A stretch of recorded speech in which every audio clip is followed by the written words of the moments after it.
Good evening प्यारे बच्चों, मैं आपका अपना राकेश यादव सर। आज हम लोग पढ़ने वाले हैं क्लास 10th के हिंदी का चौथा चैप्टर नाखून क्यों बढ़ते हैं कि क्वेश्चन आंसर को। ठीक है, आइए हम लोग देखते हैं क्वेश्चन आंसर। चलिए देखते हैं पहला क्वेश्चन। नाखून क्यों बढ़ते हैं यह प्रश्न लेखक के आगे कैसे उपस्थित हुआ। नाखून क्यों बढ़ते हैं, ये जो क्वेश्चन है, ये जो प्रश्न है, लेखक के सामने कैसे उपस्थित हुआ। आंसर देखिए क्या है। नाखून क्यों बढ़ते हैं यह प्रश्न एक दिन लेखक की छोटी लड़की ने उनसे पूछा। एक दिन लेखक की छोटी लड़की ने उनसे पूछा कि पिताजी नाखून क्यों बढ़ते हैं, कैसे बढ़ते हैं। ठीक है, उस दिन से यह प्रश्न लेखक के लिए सोचने का विषय बन गया। उसी दिन से यह जो प्रश्न है लेखक के लिए सोचने का विषय बन गया। नाखून को बार बार बढ़ते देखकर लेखक सोच में पड़ जाते हैं। नाखून जो बार बार बढ़ रहा है यह देखकर लेखक क्या करते हैं, सोच में पड़ जाते हैं कि बार बार काटने प्रताड़ित होने के बाद भी इस नाखून को लज्जा नहीं आती। बार बार काटने प्रताड़ित होने के बाद भी इस नाखून को क्या होती है, लज्जा नहीं आती है। ठीक है, मार खाकर भी बढ़ने से बाज नहीं आते। मतलब मार खाकर भी, मतलब काट देते हैं, बेइज्जत कर देते हैं, फिर भी ये नाखून क्या होते हैं, बाज नहीं आते। आखिर ये नाखून क्या चाहते हैं, मतलब इस नाखून की मंशा क्या है, ये क्या चाहते हैं। लेखक सोच में पड़ जाते हैं इस बात को और ये सब बोल देते हैं। ठीक है, स्क्रीनशॉट ले लीजिए। सारा क्वेश्चन जो मेरे द्वारा लिखा जा रहा है सबसे हटकर है, बिल्कुल आसान भाषा में। चलिए अब आगे देखते हैं। आगे है, बढ़ते नाखून द्वारा प्रकृति मनुष्य को क्या याद दिलाती है। नाखून जो बढ़ रहा है यह प्रकृति हम लोग को क्या याद दिलाती है। देखिए, बढ़ते नाखून द्वारा प्रकृति मनुष्य के पुराने याद को तरोताजा करती है।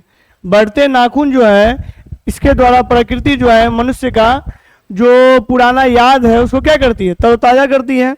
आज से पहले जब मनुष्य अपने जीवन यापन के लिए प्रकृति पर निर्भर था, आज का बात नहीं है, बहुत पहले, हजारों साल पहले, जब मनुष्य जो है, अब हजारों 2000 साल पहले मनुष्य जो है अपना जीविकोपार्जन के लिए, रोजी रोटी के लिए प्रकृति पर निर्भर था। उस समय उसका जीवन बिल्कुल जंगली था।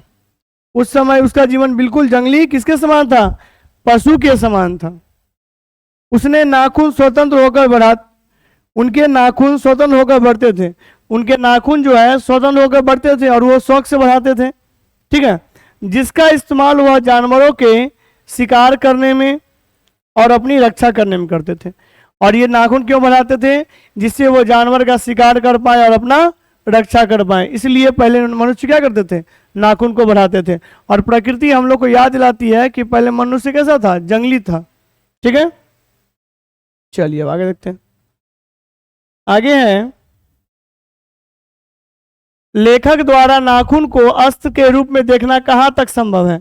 लेखक के द्वारा नाखून को अस्त्र के रूप में देखना कहाँ तक संभव है। देखिए, लेखक द्वारा नाखून को अस्त्र के रूप में देखना बहुत हद तक संभव है।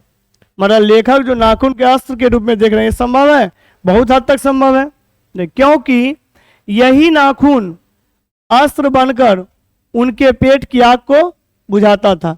मतलब यही नाखून जो है इसी से वो क्या करता था, शिकार करता था, अपना पेट का आग को बुझाता था। इस नाखून के द्वारा जानवरों के शरीर से कच्चे मांस को नोचना है। इसी नाखून के द्वारा जानवरों के शरीर, जानवरों को मारकर उसके शरीर के कच्चे मांस को क्या करता था, नोचता था और खाना और खाता था, उसका काम था। और इसी से वह जीवित रहता था। इसी प्रकार मनुष्य क्या था, तभी जीवित रहता था। ठीक है, अब देखिए, मनुष्य बार बार नाखून को क्यों काटता है।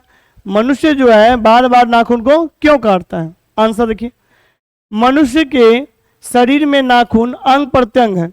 मनुष्य के शरीर में नाखून क्या, अंग प्रत्यंग है, मानी अलग टाइप का अंग है। यह प्रकृति प्रदत्त है। ये किसकी देन है, प्रकृति की देन है। यह सभ्यता संस्कृति का ज्ञान मनुष्य को नहीं था। यानी जब सभ्यता और संस्कृति का ज्ञान मनुष्य को नहीं था तब वह पशु तुल्य जंगली जीवन जीता था। जब सभ्यता, संस्कृति, कल्चर के बारे में व्यक्ति नहीं जानता था तो वह जंगली पशु के समान जीवन यापन कर रहा था, जी रहा था। उसे नाखून काटने, बाल मुड़वाने की कोई जानकारी नहीं थी। उनको नाखून काटना, बाल मुड़वाना, इसकी कोई जानकारी नहीं थी। कोई दिक्कत है? जो कि आज, जबकि सॉरी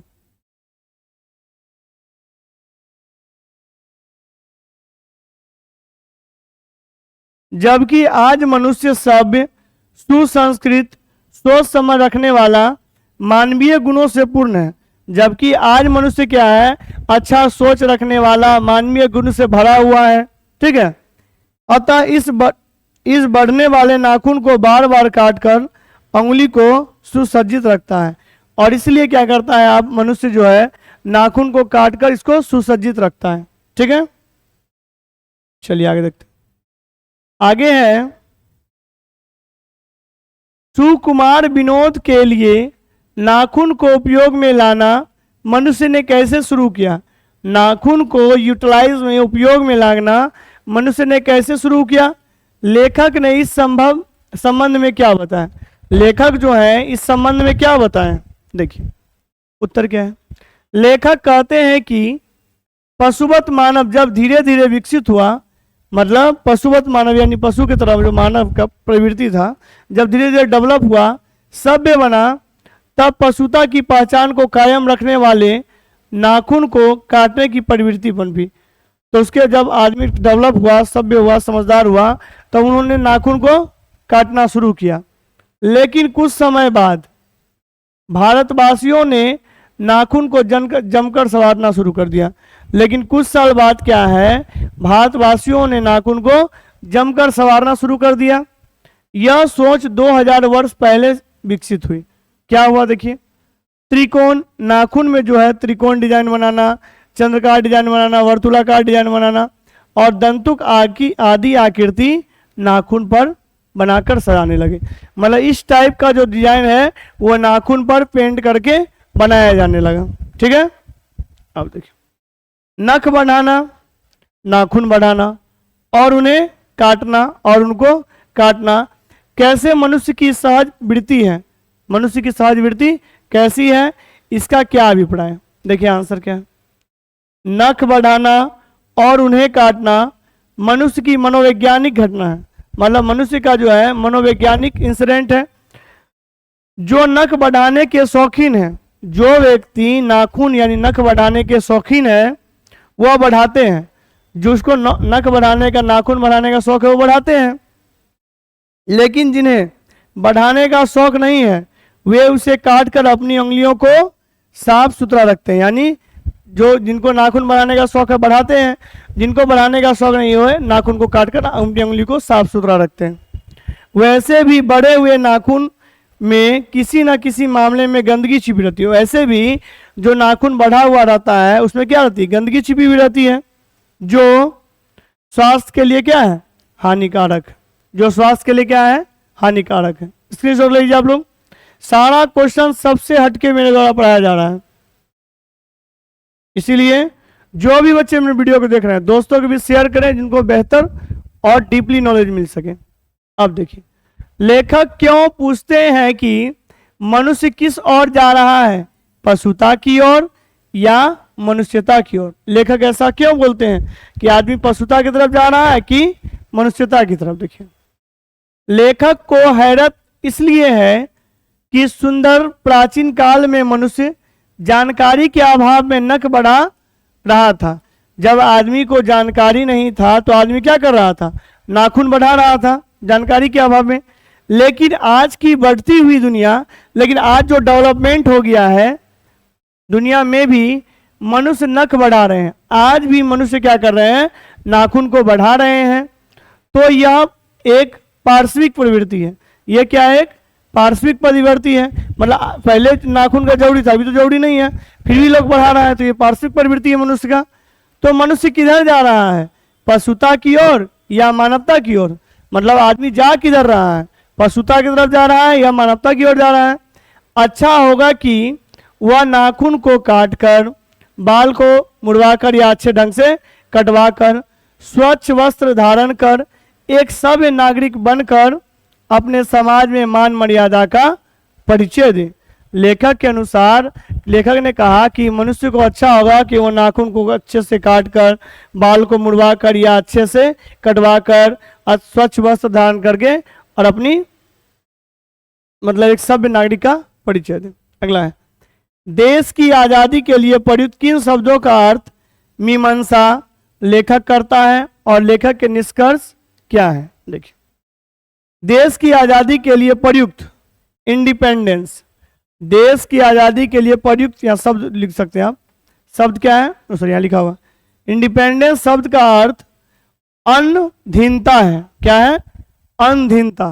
पर स्वाधीनता, स्वाधीनता शब्द का अर्थ अपने ही अधीन रहता है। स्वाधीनता का अर्थ क्या हुआ? अपने ही अधीन। वे कहते हैं कि भारतवासी इस शब्द का उपयोग अपनी आजादी के लिए क्या है? भारतवासी ने है इस वर्ड का यूज, शब्द का यूज अपनी आजादी के लिए किया है। ठीक है, उन सब में स्वबंधन आवश्यक है। उन सब में क्या आवश्यक है? स्वबंधन, अर्थात भारतवासी की परंपरा उनके भाषा के द्वारा भी प्रकट होती है। भारतवासी की जो परंपरा है उनके भाषा द्वारा भी क्या होती है? प्रकट होती है। ठीक है, स्क्रीनशॉट ले लीजिए आप लोग। चलिए आगे देखते हैं। अब देखते हैं क्वेश्चन नंबर 9। लेखक ने किस प्रसंग हो गया में कहा बंदरिया मनुष्य का आदर्श नहीं बन सकती? लेखक का अभिप्राय स्पष्ट करें।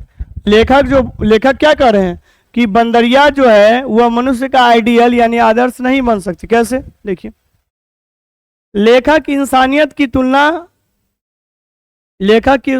तुलना बंदरिया से करते हुए साफ शब्दों में कहा है कि बंदरिया जो वन पशु है, बंदरिया क्या है? वन का पशु है, वन पशु है। ठीक है, मनुष्य का आइडियल नहीं हो सकती, मनुष्य का आदर्श नहीं हो सकती, क्योंकि उसकी स्वाभाविक वृत्ति जंगली है। क्योंकि इसका स्वाभाविक वृत्ति जो है वो क्या है? जंगली है। वह स्वभाव से नटखट, स्वभाव से क्या है? नटखट। फुर्ती में झटपट, फुर्ती में क्या है? झटपट, पूरा हड़बड़ी वाला काम। और अनवरत कंपित रहती है और हमेशा कांपती रहती है, थरथराते रहती है। यानी उसके शरीर में बिजली सी फुर्ती और दिल में वायुदेव की फुर्ती होती है। मतलब पूरा एकदम हलचल टाइप का होता है। ठीक है, फिर भी वह मनुष्य का आदर्श कैसे बनेगी? फिर वह मनुष्य का आदर्श कैसे बनेगी जब ये सब उसके अंदर प्रवृत्ति है? इस प्रवृत्ति के होने के बावजूद वह मनुष्य का आदर्श कैसे बन सकती? कभी नहीं बन सकती है। आप देखिए, स्वाधीनता शब्द की सार्थकता लेखक क्या बताते हैं? स्वाधीनता शब्द की सार्थकता तभी सिद्ध होगी जब हम हर मामले में आजाद होंगे। जब हम लोग हर मामले में आजाद होंगे तभी स्वाधीनता का अर्थ स्पष्ट होगा। घर से प्रखंड कार्यालय तक सभी जगह बिना किसी भय के लड़के लड़कियां अपनी पठन पाठन या किसी आवश्यकता हेतु निर्भय होकर विचरण करें। मतलब कोई भी जरूरत हो उसकी पूर्ति के लिए बिना डरे बिना शर्म में आराम से अपना काम करें। लेकिन ऐसा कुछ नहीं है। सर्वत्र ऐसा देखा जाता है जिसकी लाठी उसकी भैंस, यानी जिसका बोलबाला होता है उसी का लोग सब सुनता है। कथन स्पष्ट दिखाई पड़ते हैं, बिना रिश्वत के काम नहीं होते। लेखक के कहने का तात्पर्य है कि आज प्रखंड में या कहीं भी चल जाइए, बिना रिश्वत के कहीं काम नहीं होते। आज़ादी के इस आज आज़ादी के इतने वर्षों के बावजूद भी गांधी की राम काज की दरिया नहीं दे अफसोस। यानी आज आज़ादी के इतने साल हो जाने के बावजूद भी गांधी जी यानी पैसा, गांधी जी का फोटो उसमें लगा था पैसा, उसके बिना कहीं भी आज क्या हो रहा है? काम नहीं हो रहा है। बहुत अफसोस की बात है। ठीक है, चलिए अब आगे चलते हैं। आगे है निबंध में लेखक ने किन बूढ़े का जिक्र किया है? लेखक जो है एक बूढ़े व्यक्ति का जिक्र किया। कौन बूढ़े व्यक्ति हैं? लेखक की दृष्टि में बूढ़े के कथनों की सार्थकता क्या है? जिन बूढ़े का इन्होंने जिक्र किया है उनके कथन की सार्थकता क्या है? ध्यान सुनिए।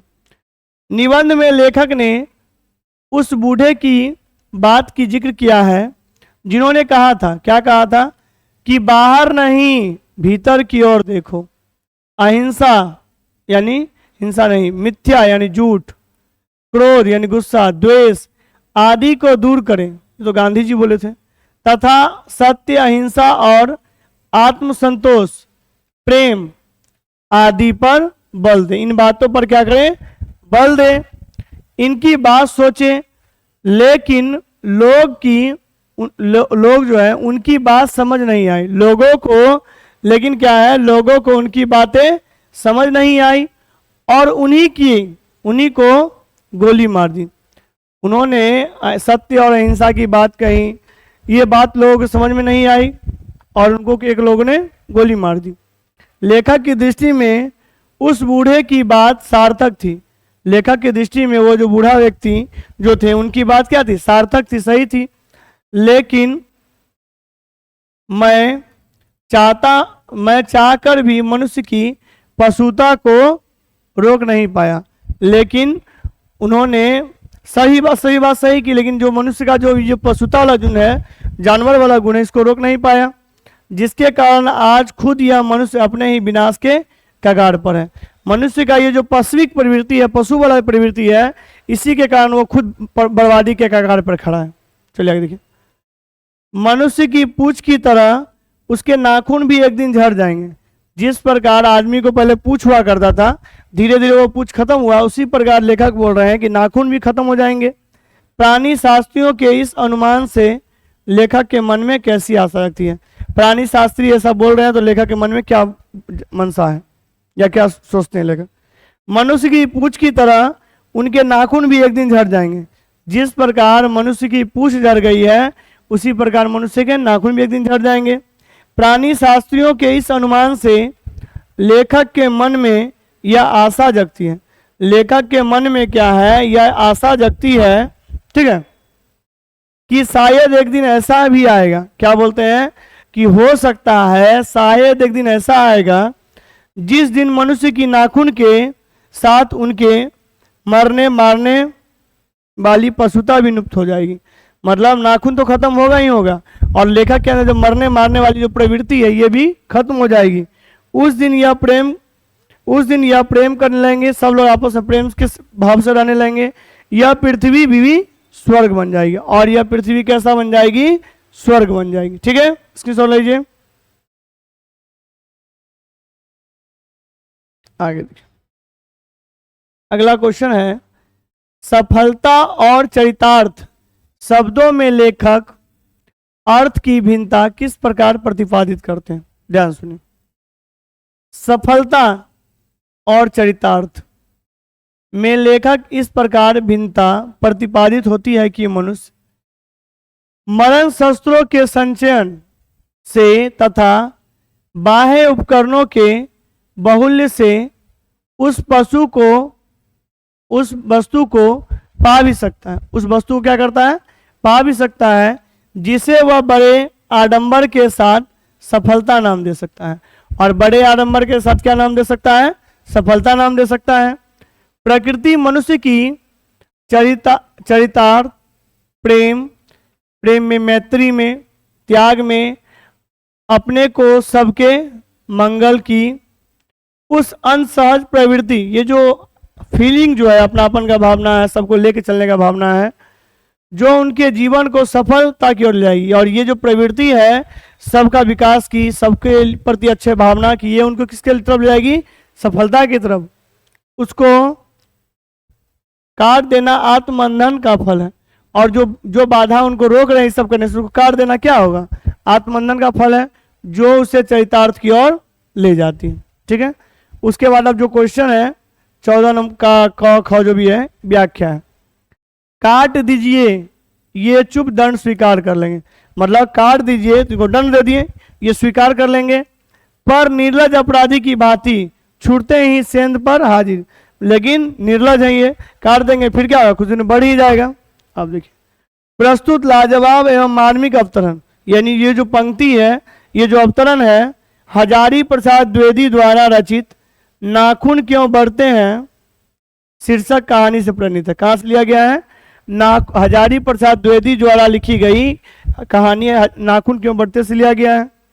इस कौतूहलपूर्ण अवतरण के माध्यम से लेखक ने मनुष्य के बढ़ते नाखून के द्वारा के अपराध की निंदा की है।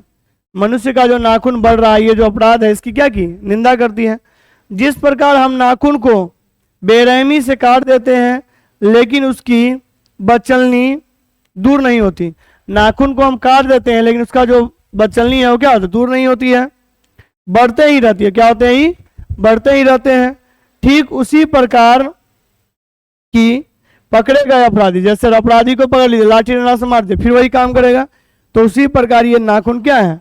अपनी निर्लजता से बाज नहीं आते। ठीक है, समझ में आ ही रहा होगा आप लोग को, नए का सवाल ही नहीं है। ठीक है, फिर भी कोई डाउट है तो आप कमेंट कर सकते हैं, कमेंट में पूछ सकते हैं।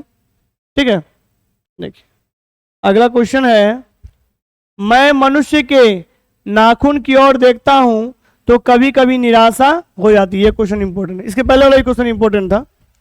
देखिए, प्रस्तुत पंक्ति लेखक हजारी प्रसाद द्विवेदी द्वारा रचित नाखून क्यों बढ़ते हैं शीर्षक कहानी से प्रणीत है। कहां से लिया गया यह? नाखून क्यों बढ़ते हैं शीर्षक कहानी से प्रणीत है।